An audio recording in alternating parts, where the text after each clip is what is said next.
Relax and take notes while I take totes of the marijuana smoke. Throw you in the choke, gun smoke. Biggie Smoke for mayor, the rap.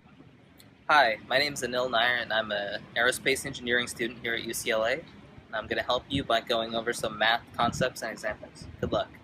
The concept video for monotonicity and concavity. So, if a function is monotonic, it is always either increasing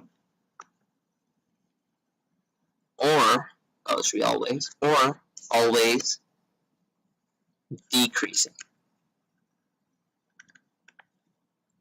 So, give you some examples. A linear function, y equals mx plus c, is always increasing, or always decreasing. So both of these are monotonic functions. Sorry, this should be straighter. One is monotonic increasing, the pink one, and the other one is monotonic decreasing. We also have exponential functions. They're either always increasing if positive, but if you put a negative sign in front, they will be decreasing. Either way, monotonic. Also have log functions. So ln x is monotonically increasing, negative ln x is monotonically decreasing. So we can either have strictly increasing or decreasing functions, which are the ones that I showed you above. These are always either increasing or always decreasing. But we can have functions that are non-decreasing functions and non-increasing. So a non-decreasing function might flatten out and become constant, but its slope will never become negative. It'll never decrease. So here it might not be increasing, but it's never going to be decreasing. And same with non-increasing, we might have points where flat, but we're always decreasing, never increasing. So the way to find out if a function is increasing or decreasing is by using the first derivative. So also the first derivative test for monotonicity, or for increasing or decreasing. And functions can be monotonic on intervals, by the way. Just to make a point, we could have a function. I'll just do this here. Let's say a parabola, and at point C, we have the vertex. Over here, this is monotonically increasing. Over here, this is monotonically decreasing. Just depends on where we are looking. So anyway, first derivative test says if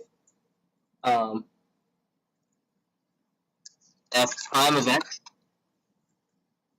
and we're assuming this is continuous and differentiable on some interval ab. If f prime of x is greater than 0 for all x in some interval, it's a closed interval, ab, it is increasing. So this is telling us if the slope is positive, the slope of the tangent line is positive, like it is right here, then our function is increasing. But if the slope is negative for all x in some interval, it is decreasing.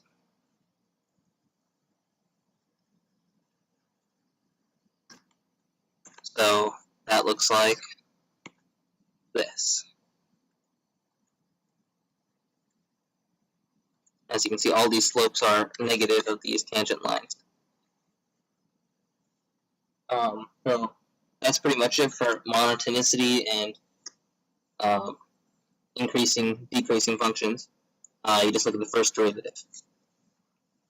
Now we have a concept called concavity. So functions can either be concave up or concave down.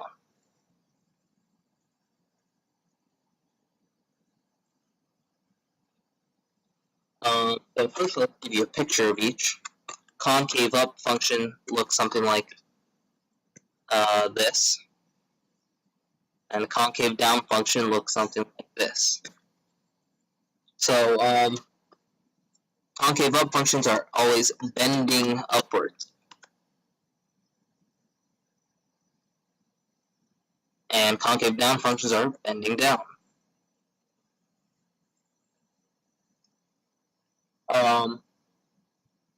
So what's really happening is the slopes of our tangent lines are getting more positive.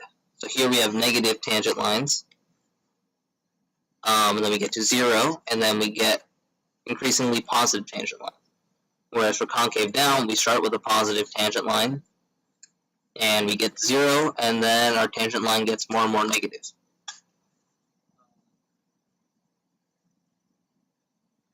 So, yeah, concave up looks kind of like a bowl, and concave down kind of looks like a hill. Quicker to help you remember is up is concave up. So, I mean, sorry, not up, but the letter U in up is concave up. I don't know if that helps, but it's interesting fact. Lines. So if you have a line, lines don't have concavity.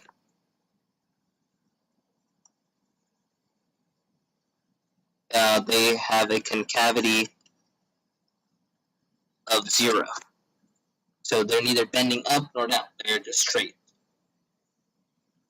Maybe I'll give you some more examples of the concave up. Like this is concave up. Something like this. And for concave down, we can have that. Something like this. So to determine if a function is concave up or down, concave up or concave down, we use the second derivative. So this is a second derivative test, and this is for concavity. So we're seeing f can be differentiated twice. If f double prime of x is greater than 0, then f is concave up. If f double prime is less than 0, this should be then, and this is on some interval a to b. So if f double prime is less than 0, this is concave down. And this should make sense because f double prime is the rate of change of f prime, which is the slope.